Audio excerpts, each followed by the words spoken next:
یہ ہم اور آپ یہ سوچیں، غور کریں آج کے اس مبارک مہینے میں، اس مبارک شب میں، کہ ہم جنت کیسے حاصل کر سکتے ہیں۔ وہ جنت جسے اللہ تبارک و تعالیٰ نے اپنے مومن بندوں کے لیے تیار کر کے رکھی ہے، اور جس کی خوبیاں اور جس کی نعمتیں اور جس کی اچھائیاں اور جس کی تعریف اور جس کی توصیف خود اللہ تبارک و تعالیٰ نے قرآن کریم میں کی، اور جس کی خوبیوں کو دیکھنے والے ہمارے اور آپ کے آخری نبی، جس کے زیب و زینت اور جس کے حسن اور جمال اور اس کی آرائش اور اس کی نعمتوں کو دیکھنے والے ہمارے اور آپ کے آخری نبی حضرت محمد الرسول اللہ صلی اللہ علیہ وسلم نے بیان فرمایا ہے۔ وہ جنت حاصل کیسے کی جا سکتی ہے اور کس طرح سے وہ جنت کو ہم پا سکتے ہیں، اس کے لیے ہم سب کو فکر مند ہونا چاہیے،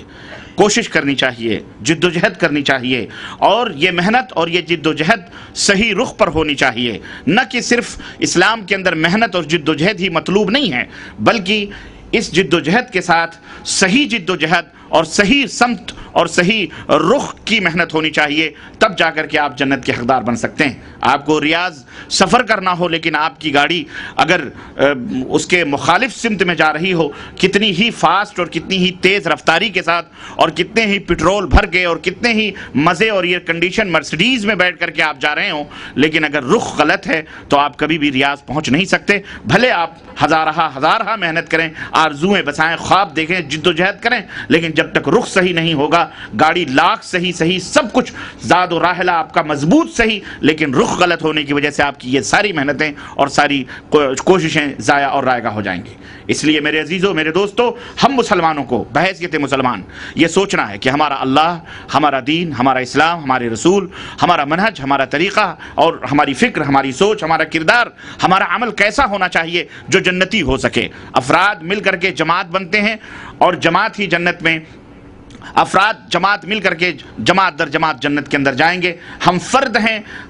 ہیں اور ہم یہ انفرادی طور پر جد و جہد کر کے ایک جماعت تعمیر ہوتی ہے، پھر اس کے بعد وہ گروہ بنتی ہے جس کے بارے میں اللہ نے خود اپنے بندوں کو اس گروہ بندی کا بھی حکم دیا کہ وَاعْتَصِمُوا بِحَبْلِ اللَّهِ جَمِيعًا وَلَا تَفَرَّقُوا، اللہ کی رسی کو مضبوطی کے ساتھ تھام لو، یعنی ایک ایسی جماعت بنو، ایک ایسا گروہ بنو، ایک ایسا طائفہ بنو کہ جو اللہ کی رسی کو مضبوطی کے ساتھ پکڑے ہوئے ہو۔ یا ایھا الذین آمنوا اتقوا اللہ، اے ایمان والو اللہ سے ڈرو، وَكُونُوا مَعَ الصَّادِقِينَ، اور سچے لوگوں کی جماعت میں، جنتی لوگوں کی جماعت میں۔ کیوں؟ جنتی لوگوں کی جماعت ہی کامیاب ہونے والی جماعت، ظاہر ہے جو جماعت جنت میں جائے گی وہی کامیاب ہونے والی۔ یہ جنت جو اللہ تبارک تعالیٰ نے بنائی ہے، میں مناسب یہ سمجھتا ہوں کہ سب قبل اس کے کہ میں ان کا منہج اور اس کی علامت اور اس جماعت کی پہچان اور اس کی شناخت اور اس کے وصول اور ضابطے اور اس کے ایمان اور عقیدے آپ کی خدمت میں تشریح کروں اس کی، میں چاہتا ہوں کہ آپ کی دلچسپی کے لیے اس مبارک مہینے میں، جبکہ ہم سب جد و جہد کر رہے ہیں جنت میں جانے کی، اور اللہ سے دعا کرتے ہیں کہ اللہ ہمیں جنت میں جگہ عطا فرما، آمین یا رب العالمین۔ آئیے اس جنت کا مختصر سا نظارہ، کیونکہ میرے پاس وقت بھی کم ہے، مختصر سا نظارہ میں اس جنت کا آپ کی خدمت میں رکھوں، اور ایسا محسوس کریں جیسے آپ ہمارے ساتھ جنت کی سیر کر رہے ہیں، کیونکہ ہم نے جنت تو نہ دیکھی، نہ آپ نے جنت دیکھی، بلکہ اللہ کے نبی صلی اللہ علیہ وسلم نے فرمایا ہے کہ اللہ نے مومنوں کے لیے ایسی جنت تیار کے رکھی ہے کہ ما لا عین رات ولا اذن سمعت ولا خطر علی قلب بشر، کہ اللہ نے اس جنت میں وہ نعمتیں رکھی ہیں کہ کسی آنکھ نے دیکھا نہیں، ان نعمتوں کے بارے میں کسی کان نے سنا نہیں، یہاں تک کہ انسان کے دل پر اس کا گزر بھی نہیں ہو سکتا، خیال اور تصور میں بھی وہ نعمتیں نہیں آ سکتی ہیں۔ آئیے تھوڑی دیر کے لیے، کیونکہ یہ جنت کا موسم ہے، اور جیسا کہ ہمارے برادرم فضیلت الشیخ انصار زبیر محمدی حفظہ اللہ نے تعارف میں یہ بات کہی ہے کہ جنت کے دروازے کھلے ہیں، وغلقت ابواب النار، جہنم کے دروازے بند ہیں اور جنت کے دروازے کھلے ہیں۔ رمضان المبارک کا یہ مہینہ کہ اللہ کے رسول صلی اللہ علیہ وسلم نے فرمایا کہ جب یہ مہینہ آتا ہے تو اللہ جنت کے سارے دروازوں کو کھول دیتا ہے اور جہنم کے دروازوں کو بند کر دیتا ہے۔ اللہ جنت کو سجاتا ہے، سنوارتا ہے، اعلان کرتا ہے کہ اے جنت سج جا، سنور جا، انتظار کر، تیرے اندر میرے وہ بندے آنے والے ہیں جو شب و روز جد و جہد عبادت بندگی میں اپنے وقت کو انہوں نے صرف کیا ہے، جو پریشان حال، جو تھکے ہوئے مدے ہوئے، دنیا میں انہوں نے نیند نہ لی، دنیا میں وہ نہ سوئے، بلکہ وہ چلتے رہے، مسلسل سفر کرتے رہے، اللہ کی راہ میں چلتے رہے، اور اب تیری تیری باہوں میں وہ آنے والے ہیں، اے جنت سج جا سنور جا۔ روزانہ اللہ تبارک و تعالیٰ جنت کو سجاتا ہے، سنوارتا ہے، اور مومنوں کے لیے، متقیوں کے لیے۔ میرے عزیزو، میرے دوستو، وہ جنت کیسی ہے؟ چند دیکھنے کہتے ہیں کہ ایک دیکھنے والے کا کہاں مان لیا ہے، تجھ کو تو نہیں دیکھا لیکن ایک دیکھنے والے کا کہاں مان لیا ہے۔ نبی کریم صلی اللہ علیہ وسلم نے جنت کے گلیاروں کی سیر کی، جنت کی سیر کی، اور انہوں نے جنت کی کیفیت بتائی، اور خود جنت بنانے والے نے بھی جنت کی کیفیت بتائی۔ آئیے دیکھتے ہیں کہ وہ جنت کیسی ہے تاکہ ہم اس کے حصول کے لیے تڑپیں۔ یہ اہل السنہ والجماعہ کا منہج یہ بھی ہے کہ جنت کی خواہش کریں، چاہت کریں، دعا کریں۔ صوفیہ بدباطن جو یہود و نصارہ کے پیٹ سے نکلے ہوئے، وہ کہتے ہیں نہیں نہیں، جنت کی خواہش، جنت کی رغبت، اس کی چاہت نہیں کرنی چاہیے۔ جنت تو ایک ایسی عارضی چیز ہے۔ ہمارے ہاں بہت سارے جاہل نعت گو اشعار کہنے والے ایسے بھی پیدا ہوئے جو کہتے ہیں کہ جنت کی طرف تو ہم کبھی نظر اٹھا کے بھی نہ دیکھیں، اے جنت تو اپنی راہ لے، ہمیں تو فلاں چاہیے، فلاں چاہیے، فلاں چاہیے۔ استغفر اللہ۔ ظاہر ہے کہ اگر وہ دنیا میں جنت کو اس طرح ٹھکراتے ہیں تو یقیناً آدمی کے جو ارمان ہوتے ہیں اللہ بھی اسی حساب سے، انا عند ظن عبدی، اللہ فرماتا ہے کہ میں خود بندے کے خیال اور اس کے تصور اور گمان کے پاس ہوتا ہوں، وہ میرے بارے میں جیسا گمان رکھتا ہے میں اس کے ساتھ وہی سلوک کرتا ہوں۔ تو جنت کا انکار دنیا میں کر رہے ہیں تو وہ اللہ نہ کرے، اللہ انہیں ہدایت دے، توفیق دے توبے کی۔ بولو آمین۔ وہ جنت سے محروم نہ ہو۔ ہماری تو خواہش یہ ہے کہ جو جہنم میں جانے والے ہیں انہیں بھی گھسیٹ کر کے ہم جنت میں لانا چاہتے ہیں۔ بھائی جنت جہنم جانے کی جگہ نہیں ہے، بڑی بری جگہ ہے، بڑا برا مقام ہے جہاں جسم و جاں جلائے جاتے ہیں، اور جہاں اللہ کا عذاب۔ آپ نے سماعت فرمایا فضل الشیخ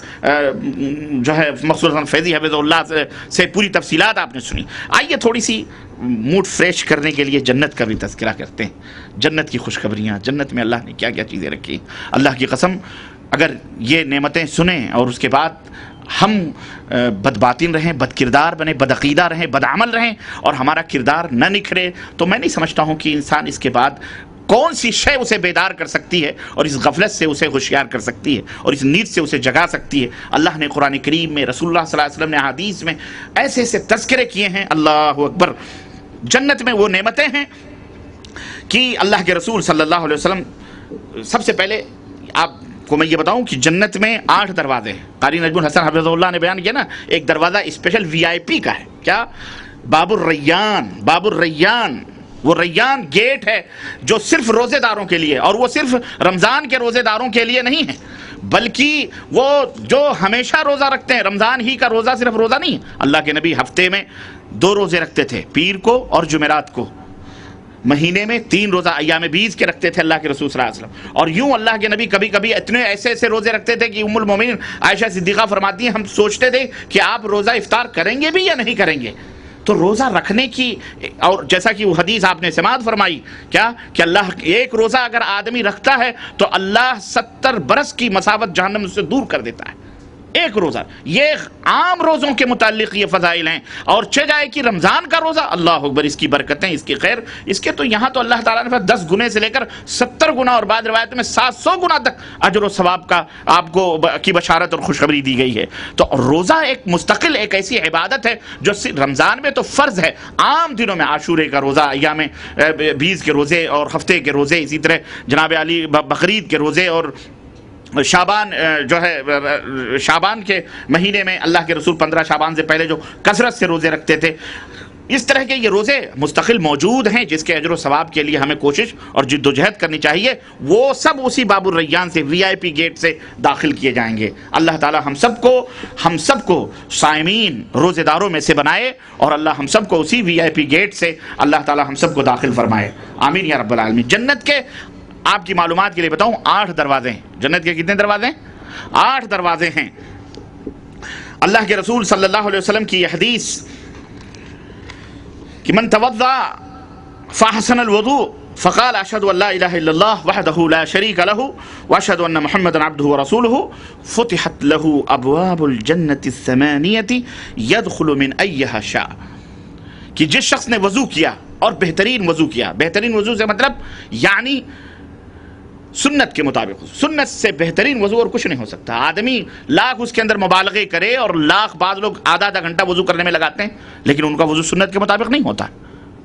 سنت کے مطابق جیسا اللہ کے رسول صلی اللہ علیہ وسلم نے وضو کیا اس طرح سے سیکھیے اس کو دیکھ کر کے. ہم بڑی عجیب سچویشن ہے ہمارے ساتھ کہ ہم لوگ دنیاوی علوم کو حاصل کرتے ہیں, لاکھوں روپے صرف کرتے ہیں, کروڑوں روپے صرف کرتے ہیں بیٹے کو ڈاکٹر انجینئر بنانے کے لیے, لیکن اللہ کی اور اس دنیا کو بنانے کے لیے جو دنیا فانی ہے 40 سال 60 سال, اور جیسا کہ آپ نے سنا کہ بڈھے انتظار لوگ کر رہے ہیں کہ یہ مرے گا کب, اور نوجوان بیماری سے پہلے اسے موت آ جاتی ہے, بیماری سے پہلے موت آ کر کے اس کو پکڑ لیتی ہے اور وہ ختم ہو جاتے ہیں, ہارٹ اٹیک ہو گیا, یہ ہو گیا, وہ ہو گیا, ختم ہو جاتے ہیں. ہم اس دنیا کو بنانے کے لیے کروڑ لاکھوں روپے خرچ کرتے ہیں, میرا بیٹا پائلٹ بن جائے, انجینئر بن جائے, ڈاکٹر بن جائے. ماں بچہ پیدا ہوتے ہی خواب سجانا شروع کر دی ہے کہ اب یہ بچہ پیدا ہوا ہے, اس کو میں ڈاکٹر بناؤں گی, اس کو میں انجینئر بناؤں گی, اس کو میں فلاں بناؤں گی, اس کو میں فلاں بناؤں گی. کبھی ہم نے یہ بھی سوچا کہ اس بچے کو میں جنتی بھی بناؤں گا؟ کبھی آپ نے سوچا؟ یہ دنیا تو 40 سال 50 سال 60 سال 100 برس زیادہ وہ رہ سکتا ہے, لیکن جنتی بنانے کے لیے اس کے لیے آپ نے فکر کی, اس کے لیے آپ نے سوچا؟ ہم بڑے سچویشن میں ہیں کہ آج یہ فانی زندگی کو اپنا ترقی پذیر کامیاب بنانے کے لیے ہم اتنی جد و جہد کرتے ہیں, لیکن اپنے بچے کو جنتی بنانے کے لیے, اپنی بیٹیوں کو, اپنی ماں بہنوں کو جنتی بنانے کے لیے ہم کتنی جد و جہد اور کتنی کوششیں کرتے ہیں. میرے عزیزو, وہ مقام جہاں ہماری وراثت ہے, ہمارے بابا آدم کی وراثت ہے. سب سے پہلے جنت میں جو جانے والے ہیں گئے اور جا کر کے آئے حضرت آدم علیہ السلام, اماں حوا ہیں, اور ہم ان کی نسل ہیں, ہم ان کی اولاد ہیں, ہمارے باپ ہیں, وہ پہلے باپ ہیں, اور اس وراثت کو حاصل کرنا ہے تو آدم علیہ السلام کے نقوش اور ان کے تعلیمات کو فالو کر. فَإِمَّا يَأْتِيَنَّكُم مِّنِّي هُدًى فَمَن تَبِعَ هُدَايَ فَلَا خَوْفٌ عَلَيْهِمْ وَلَا هُمْ يَحْزَنُونَ. اللہ نے فرمایا کہ یہ تم جاؤ دنیا کے اندر اور میری ہدایت آئے گی, اس ہدایت کو جو فالو کریں گے, جو مانیں گے, اس کے مطیع اور فرمانبردار ہوں گے, انہیں قیامت کے دن نہ کوئی خوف ہوگا نہ کوئی غم ہوگا, اور جنت میں جائیں گے. اس لیے اس کی فکر کرو میرے عزیزوں, اپنے بچوں کو جنتی بنانے کے لیے. اپنے بچوں کو جنتی بناؤ, خود بھی جنتی بنو. یہ جو دنیا ہم کو دی گئی ہے, ہم مسلمان ایک مختلف قوم ہیں, ہم یہود و نصارہ, کافر, غیر مسلم, پارسیوں کی طرح نہیں ہیں. ارے ہم الگ قوم ہیں, ہماری ایک انفرادی شان ہے, ہماری ایک امتیازی پہچان ہے, ہم ایک الگ کوالٹی کے لوگ ہیں. ہمیں اللہ تعالیٰ نے ایمان کی دولت سے جو سرفراز فرمایا ہے, اس لیے نہیں کہ ہم یہود و نصارہ اور قرد اور بندروں اور خنزیروں کے کھانے والے اور ان کی اور گائے اور بیل اور بھینس اور بتوں کی پوجا کرنے والوں کے نقش قدم پہ چلیں, ان کی تقلید کریں. نہیں, ہم یہاں پر دنیا کو امن اور سکون اور شانتی اور دنیا کے اندر سلامتی پھیلانے کے لیے پیدا کیے گئے, خود بھی محفوظ رہیں, دونوں دنیا والوں کو بھی محفوظ رہیں. ہم آمر اور ناہی ہیں, امر بالمعروف اور نہی عن المنکر کا قلادہ ہماری گردنوں میں ڈالا گیا ہے, اور ہمیں شرف اور عزت اور فضیلت اور مقام بھی اسی لیے عطا فرمایا گیا کہ کنتم خیر امۃ اخرجت للناس, تم لوگوں کے لیے بپا کیے گئے ہو. اے امت محمدیہ, تم لوگوں کے لیے بپا کیے گئے, یعنی تم لوگوں کی طرح نہیں ہو. لوگ تو یہود ہیں, لوگ نصارہ ہیں, لوگ پارسی ہیں, لوگ غیر مسلم ہیں, لوگ بتوں کی پوجا کرتے ہیں, لوگ خرافاتی ہیں, لیکن اے نبی سلام, میرے نبی کی امت کے لوگوں, تم کو جو ہم نے یہ شرف اور منزلت عطا فرمائی, تمہیں لوگوں کے لیے پیدا کیا گیا, لوگوں کے رہنما, لوگوں کے قائد, لوگوں کو تعلیم, لوگوں کو تعلم, لوگوں کو ادب, لوگوں کو تہذیب, لوگوں کو تمدن, لوگوں کو ثقافت, لوگوں کو تہذیب, لوگوں کو جنتی بنانے کے لیے تم کو پیدا کیا گیا ہے. اب بتاؤ, اگر راہی خود ہی منزل سے بھٹک جائے تو پھر دوسروں کو رہبر خود ہی رہزن بن جائے, تو یہ بتاؤ کہ دوسرے کیسے صحیح راستے پہ آ سکتے ہیں. اس لیے میرے عزیزو, ہمارا صحیح ہونا بے حد ضروری ہے. تو یہ مجلسیں جو بابا کی جاتی ہیں, ہم اپنی اصلاح کے لیے بھی اور ساتھ ساتھ غیروں کی بھی الحمدللہ مشینری چل رہی ہے اور دعوت چل رہی ہے. آج ہی عصر کے ٹائم یعنی افطاری سے آدھا گھنٹہ پہلے ایک شخص اسی خیمے میں آیا ہے, اور وہ مدیر مکتب جو ہیں ابو فید, انہوں نے بتایا کہ 15 منٹ پہلے ایک فلپینی نے اسلام قبول کر لیا. الحمدللہ آج ہی کی بات ہے. یہ اتنا بڑا خیمہ جو 1,25,000 جس کے اوپر صرف ہوئے ہیں, اور جہاں 5-6 ہزار لوگ ڈیلی اس افطار پارٹی کے اس کیمپ میں اور اس خیمے میں افطار کر رہے ہیں, معمولی خرچہ نہیں ہے یہ. اور اللہ کا یہ ہم جو ہے شکر ادا کرتے ہیں, اور اپنے شیخ منیر قبر حفظہ اللہ کا بھی, کہ جن کی جد و جہد, اور اپنے برادران کا بھی جن کی جد و جہد سے, کوشش سے. یہ وقت تو ہمارے اجتماع کا تو نہیں ہے بدھ, ہم زیادہ تر جمعرات اور جمعوں کو, لیکن یہ اللہ نے ہمیں موقع دیا, اور اس موقع سے ہمارے مشائخ نے فائدہ اٹھایا کہ جو بھی مل رہا ہے الحمدللہ اللہ کا شکر ادا کریں کہ اتنا بڑا ہم تو لاکھوں روپے بھی خرچ کر کے نہیں حاصل کر سکتے, ہمیں فری میں مل رہا ہے.